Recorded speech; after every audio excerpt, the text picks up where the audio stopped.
Hello everyone, theory of സ്ട്രക്ചേഴ്സിലെ പുതിയൊരു വീഡിയോയിലോട്ട് എല്ലാവർക്കും സ്വാഗതം. ഇന്ന് നമ്മൾ ഫോർത്ത് മൊഡ്യൂള് ആരംഭിക്കുകയാണ്. ഫോർത്ത് മൊഡ്യൂള് ഡിസ്കസ് ചെയ്ത് തുടങ്ങാം. ഫോർത്ത് മൊഡ്യൂളിൽ നമ്മൾ ഡിസ്കസ് ചെയ്യാൻ ഉദ്ദേശിക്കുന്നത് സിമ്പിൾ പെൻഡിങ്, പ്യുവർ പെൻഡിങ് അതുമായി ബന്ധപ്പെട്ടുള്ള കാര്യങ്ങളാണ്. നമുക്കറിയാം, ഒരു ബീം വരുന്ന സമയത്ത്, അതിൽ ലോഡ് വരുന്ന സമയത്ത് ഇതിൽ ഷിയർ സ്ട്രെസ്സും അതുപോലെ തന്നെ ബെൻഡിങ് സ്ട്രെസ്സും സംഭവിക്കാറുണ്ട്. ബെൻഡിങ് മൂവ്മെന്റ് കാരണം ബെൻഡിങ് സ്ട്രെസ്സും ഷിയർ ഫോഴ്സ് കാരണം ഷിയർ സ്ട്രെസ്സും ഡെവലപ്പ് ചെയ്യാറുണ്ട്. ഓക്കെ, അപ്പോൾ അതുമായി ബന്ധപ്പെട്ട് ഇതിൽ വരുന്ന ബീമിൽ വരുന്ന സ്ട്രെസ് അതുപോലെ തന്നെ മറ്റു കാര്യങ്ങളെല്ലാമാണ് ഇതിൽ ഡിസ്കസ് ചെയ്യാൻ ഉദ്ദേശിക്കുന്നത്.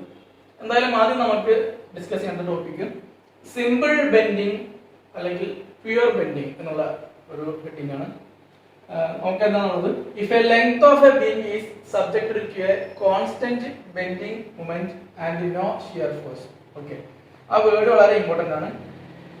If a length of beam is subjected to constant bending moment and no shear force. Okay, അതായത് കോൺസ്റ്റന്റ്, ഒരു ബീമില് കോൺസ്റ്റന്റ് ബെൻഡിങ് മൊമെന്റ് ഉണ്ട്, ബട്ട് നോ ഷിയർ ഫോഴ്സ് ഇല്ല, അല്ലെങ്കിൽ zero shear force. Okay, zero shear force.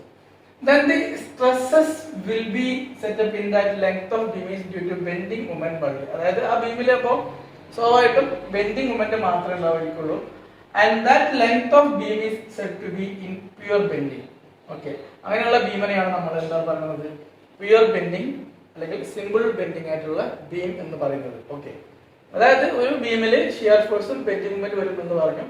ഇങ്ങനെയുള്ള കേസിൽ pure bending അല്ലെങ്കിൽ simple bending എന്ന് പറഞ്ഞു കഴിഞ്ഞാൽ അവിടെ ഷിയർ ഫോഴ്സിന്റെ വാല്യൂ എന്നുള്ളത് നോ ഷിയർ ഫോഴ്സ് ആണ്, സീറോ ഷിയർ ഫോഴ്സ് ആണ്, ഷിയർ ഫോഴ്സിന്റെ വാല്യൂ ഇല്ല, അവിടെ ബെൻഡിങ് മൊമെന്റ് മാത്രമേ ഉള്ളൂ. അങ്ങനെയുള്ള ഒരു കോൺസെപ്റ്റ് ആണ്.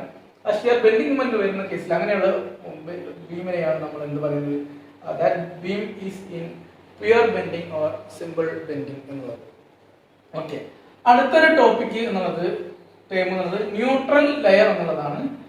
ന്യൂട്രൽ ലെയർ എന്ന് പറഞ്ഞാൽ due to bending tensile stress develop in one portion of the section and the compressive stress in the other portion of across the depth.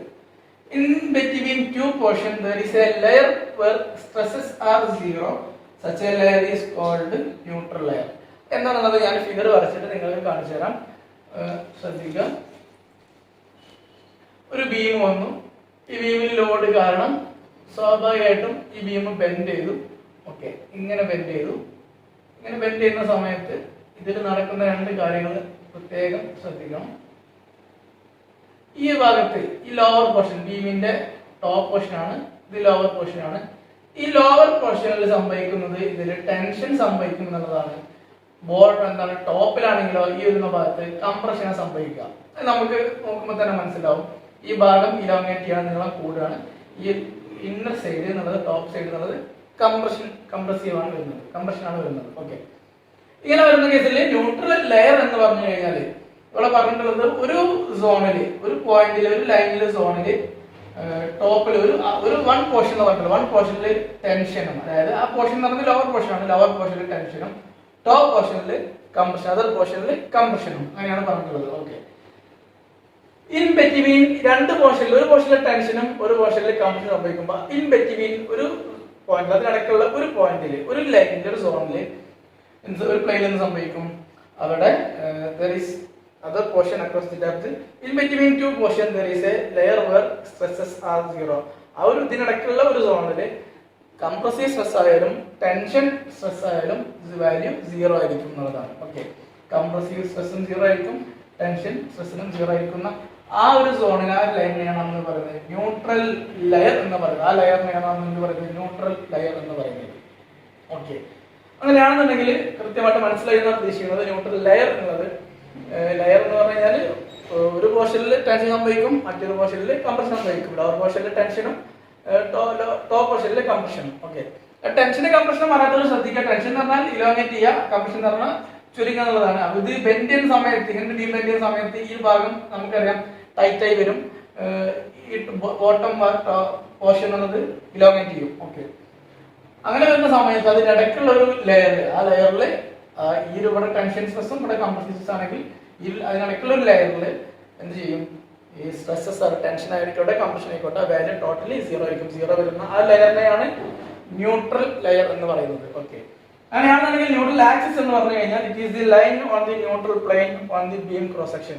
അതായത് ഈ ന്യൂട്രൽ ലെയറിലൂടെ പാസ് ചെയ്യുന്ന ആക്സിസിനെയാണ് നമ്മൾ എന്ത് പറയുന്നത്, ആ പ്ലെയിനിലൂടെ പാസ് ചെയ്യുന്ന ആക്സിസിനെയാണ് നമ്മൾ എന്ത് പറയുന്നത്, ന്യൂട്രൽ ആക്സിസ് എന്ന് പറയുന്നത്. ഓക്കെ, 3 കാര്യങ്ങൾ ഡിസ്കസ് ചെയ്തത്: simple bending or pure bending, അതുപോലെ തന്നെ neutral layer, neutral axis. Simple bending എന്ന് പറഞ്ഞാൽ ഒരു ബീമിൽ ഷിയർ ഫോഴ്സും ബെൻഡിങ് മൊമെന്റ് സംഭവിക്കും. അപ്പോൾ ഷിയർ ഫോഴ്സിന്റെ കാരണം പറഞ്ഞ് ഷിയർ സ്ട്രെസിന്റെ വാല്യൂ അവിടെ 0 ആണ്. ബെൻഡിങ് മൊമെന്റ് മാത്രമേ ഉള്ളൂ ഒരു ബീമിലെങ്കിൽ.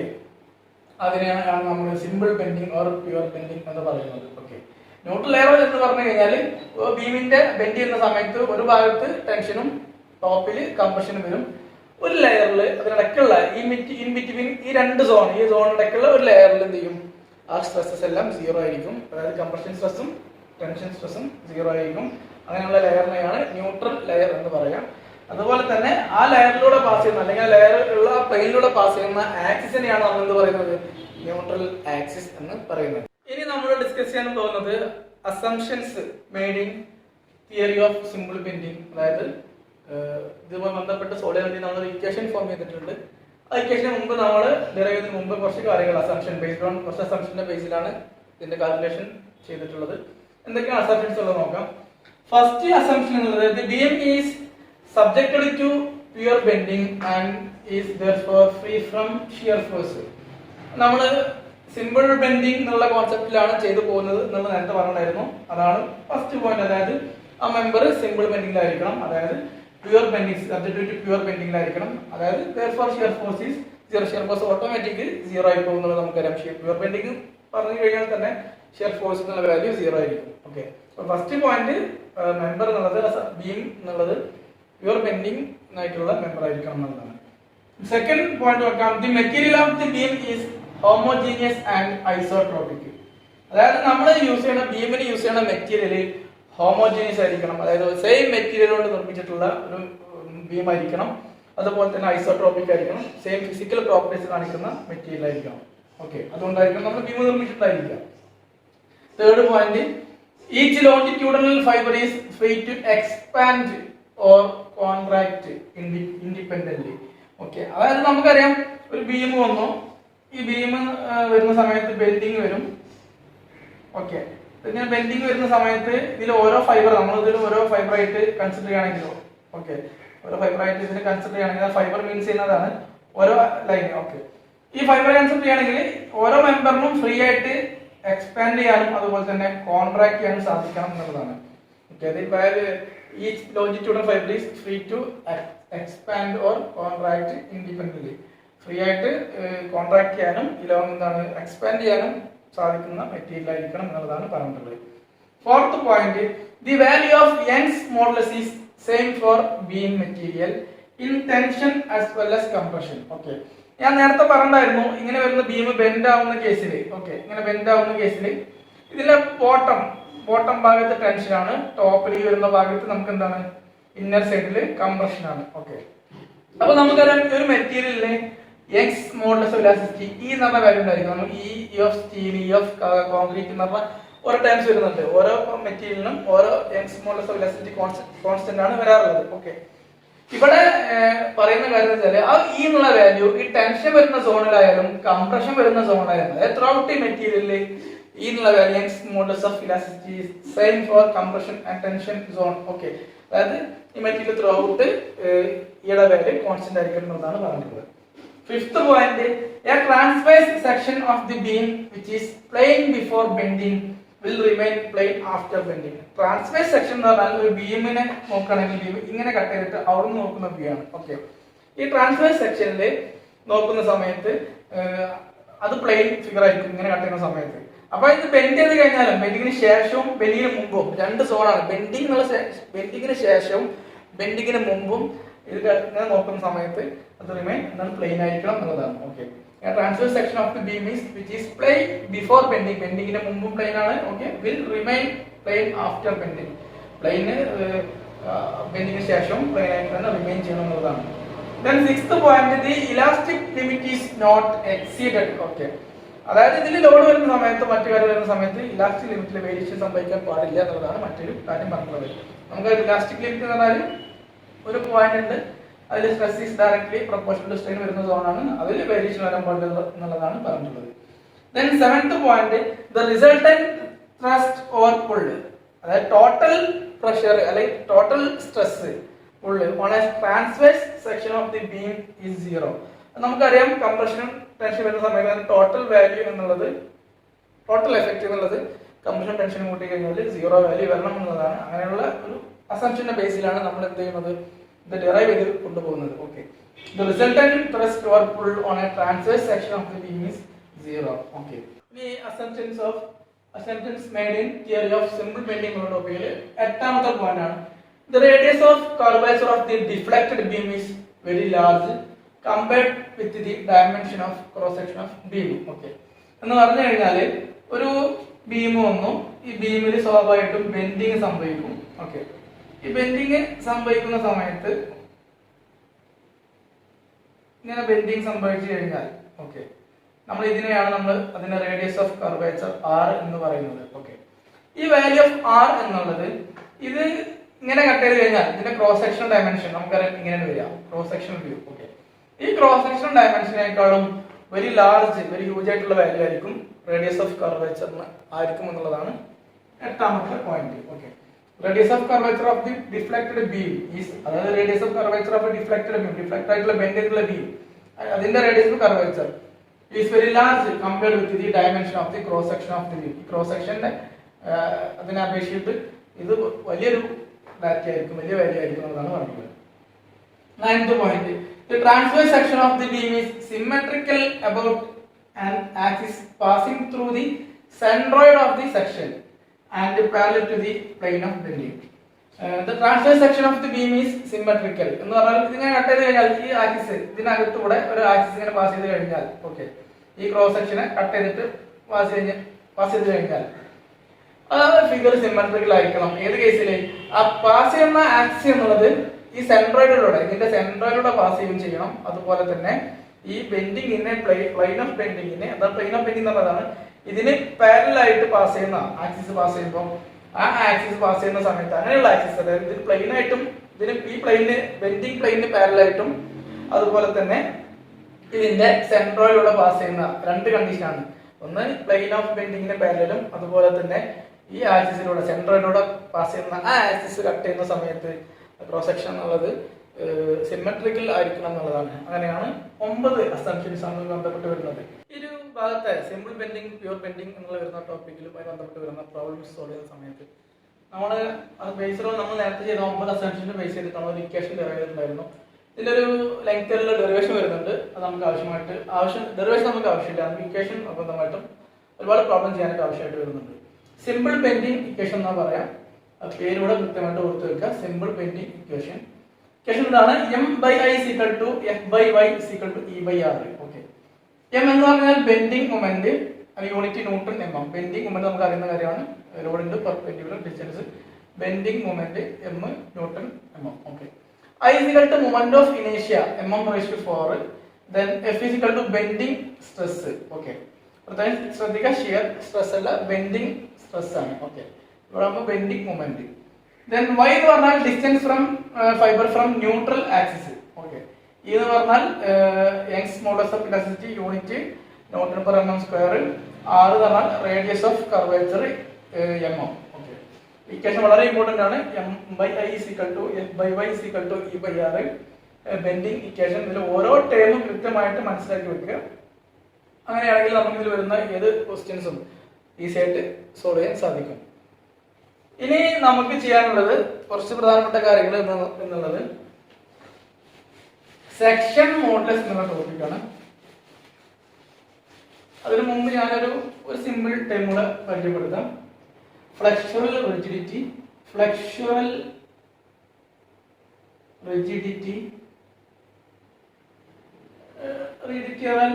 MEI. ഓക്കെ, ഈ EI എന്നുള്ള ടൈമിനാണ് ഫ്ലെക്സുറൽ റിജിഡിറ്റി എന്ന് പറയുന്നത്. നമുക്കറിയാം M/I = F/y = E/r.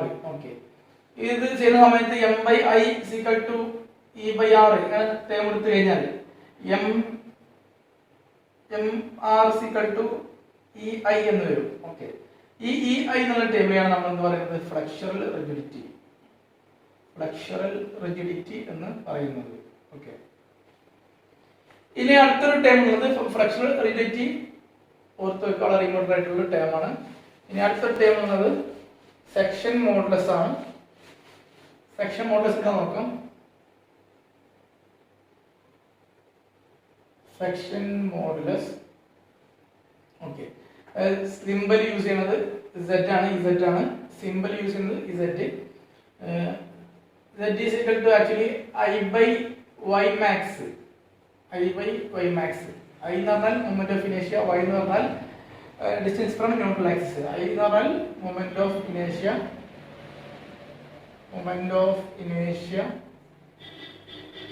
Y max എന്ന് പറഞ്ഞാൽ distance from neutral, distance of fibre from neutral axis. Okay, ഇത്രയാണ് ഇത്. ഓക്കെ, ഇതെങ്ങനെയാണ് വരിക എന്നുള്ളത് ഞാൻ സോൾവ് ചെയ്ത് കാണിക്കാം. M/I is equal to F/Y is equal to E/R. Okay, ഇതിൽ M/I is equal to F/Y എന്നുള്ള ടേം ഞാൻ എടുത്തു. ഓക്കെ, അങ്ങനെ എടുത്തു കഴിഞ്ഞാൽ നമുക്ക് ഒരു ചേഞ്ച് എടുത്താൻ പറ്റും. M is equal to F into I/Y. Okay, ഇനി നമുക്ക് എന്ത് ചെയ്താം. M is equal to F into I/Y. Okay, I/Y എന്ന് പറഞ്ഞാൽ Z, M എന്ന് പറഞ്ഞാൽ F into Z എന്നുള്ള ടേമാണ്. ഓക്കെ, അതുകൂടെ ഈ ക്വസ്റ്റ്യൻ കൂടെ ശ്രദ്ധിക്കാം. M എന്ന് പറഞ്ഞാൽ ബെൻഡിങ് മൊമെന്റ്, F എന്ന് പറഞ്ഞാൽ ഷിയർ ബെൻഡിങ് സ്ട്രെസ്, Z എന്ന് പറഞ്ഞാൽ സെക്ഷൻ മോഡുലസ്. ഈ ഡെറിവേഷൻ ഒന്നും നമുക്ക് ആവശ്യമില്ല, പക്ഷെ എങ്കിൽ പോലും ഈ രണ്ട് ഇക്വേഷൻസ് നിർബന്ധമായിട്ടും ഓർത്തു വെക്കുക. ഓക്കെ, ഇനി നമുക്ക് കാണാനുള്ളത് വേരിയസ് ടൈപ്പ് ഓഫ് സെക്ഷൻസ് വരുന്ന സമയത്ത് എങ്ങനെയാണ് ബെൻഡിങ് സെക്ഷൻ മോഡുലസ് വരുന്നത് എന്നുള്ളത് നോക്കാം. നമുക്കത് ഇക്വേഷൻ ആണ് വേണ്ടത്. അതിന്റെ ഡെറിവേഷനും കൂടെ ഞാൻ ചെയ്ത് കാണിക്കുന്നുണ്ട് മനസ്സിലാക്കാൻ വേണ്ടിയിട്ട്. First rectangular section.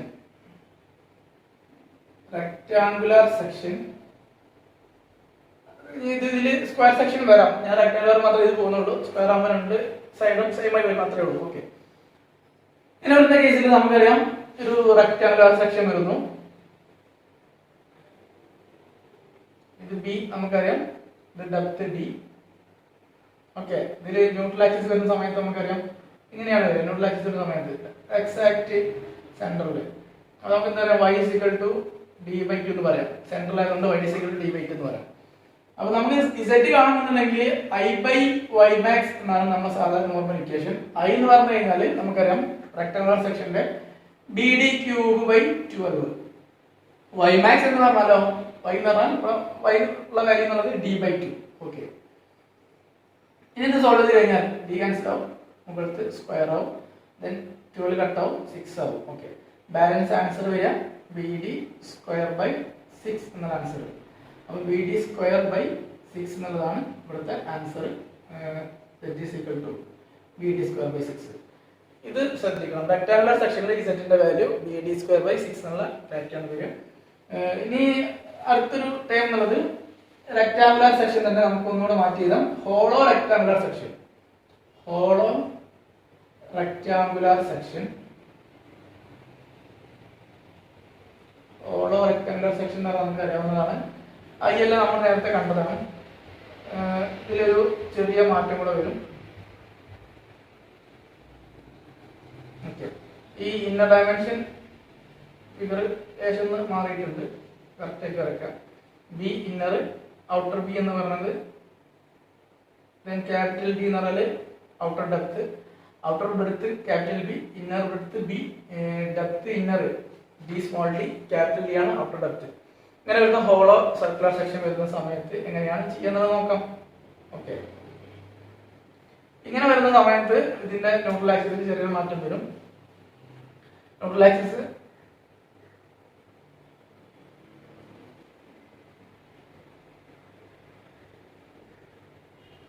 ഓക്കെ ഇങ്ങനെ വരും. അതായത് y is equal to നമുക്ക് രണ്ട് രീതിയിൽ പറയാം. ഒന്ന് ഈ d/2, ഒന്ന് ഔട്ട് d/2. അപ്പൊ y max നമ്മൾ എപ്പോഴും എടുക്കാറുള്ളത് y max equal to d/2 എന്ന് വരും. ഓക്കെ, അപ്പോൾ നമുക്കറിയാം ഇതിന് ഇക്വേഷൻ വരുമ്പോൾ z is equal to I by y max. Okay, I എന്ന് പറഞ്ഞു കഴിഞ്ഞാൽ നമുക്കറിയാം ബി ഡി ഞാൻ താഴെ എഴുതി പോകുന്നുണ്ട്, B D cube minus B D cube by 12 എന്നാണ് ഐയുടെ വാല്യൂ. മുമ്പ് ഫിനിഷ് ഹോൾ റെക്ടാങ്കുലർ സെക്ഷനിൽ ഇങ്ങനെയാണ് ചെയ്യാറുള്ളത്. ഇത് ചിലപ്പോൾ നിങ്ങൾ പഠിച്ചിട്ടുണ്ടായിരിക്കാൻ ഇങ്ങനെ ആയിരിക്കും, B D cube 12 minus B D cube by 12 എന്നായിരിക്കും. ഇത് നമുക്ക് ഒറ്റ ടൈം ആയിട്ട് അങ്ങനെ എഴുതാം, തെറ്റില്ല. ഓക്കെ, 12 എന്ന് ഇങ്ങനെ എഴുതാം. അങ്ങനെ എഴുതി കഴിഞ്ഞാൽ y max എന്ന് പറഞ്ഞാൽ നമുക്ക് എഴുതിയിട്ടുണ്ട് d/2, രണ്ട് ഓപ്ഷൻ ആണ്, ഒന്ന് small d/2 capital d/2. y max ആണ്, അപ്പോൾ ക്യാപിറ്റൽ d/2 ആണ് ചൂസ് ചെയ്യേണ്ടത്, d/2. ഓക്കെ, ദെൻ ഇനി ചെയ്യേണ്ട കാര്യം ഇത് എന്തൊക്കെയാണ് കട്ട് ചെയ്ത് പോകുന്നത് നോക്കണം. d കട്ടായി പോകും, ദെൻ 6. ഓക്കെ, ബാലൻസ് വരാം. ഇനി ഇത് സോൾവ് ചെയ്താൽ വരുന്ന ആൻസർ എന്നുള്ളത് നമുക്ക് എങ്ങനെ വരുമെന്ന് നോക്കാം. B D cube minus B D cube by 6, then ഈ d/2 d/1 ആണ്, അപ്പോൾ 1/d എന്ന് വരും. Then z is equal to B D cube minus B D cube by 6d എന്ന് വരും. ഓക്കെ, ഇത് പ്രത്യേകം ശ്രദ്ധിക്കുക, ഇങ്ങനെയാണ് ഇക്വേഷൻ ഫോം ചെയ്യുക. z is equal to B D cube minus B D cube by 6d എന്ന് വരും. ഓക്കെ, ഇതിൽ ശ്രദ്ധിക്കേണ്ട കാര്യം നമുക്ക് ഈ ഡെറിവേഷൻ ഒന്നും ആവശ്യമില്ല, സിമ്പിൾ ആയിട്ട് ഇങ്ങനെ ഇത്രയാണ് ആവശ്യമുള്ളത്. z is equal to whole rectangular സെക്ഷനിൽ z is equal to B D cube minus B D cube by 6d എന്നുള്ള ആൻസർ വരും. ഓക്കെ, ഇനി നമുക്ക് എന്ത് ചെയ്യാം, സർക്കുലർ സെക്ഷന്റെ കേസോടെ ചെക്ക് ചെയ്യാം. സർക്കുലർ സെക്ഷൻ വരുമ്പോൾ എങ്ങനെയാണെന്ന് നോക്കാം.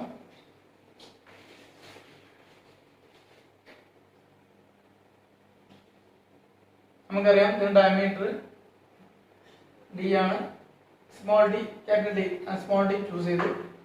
ദെൻ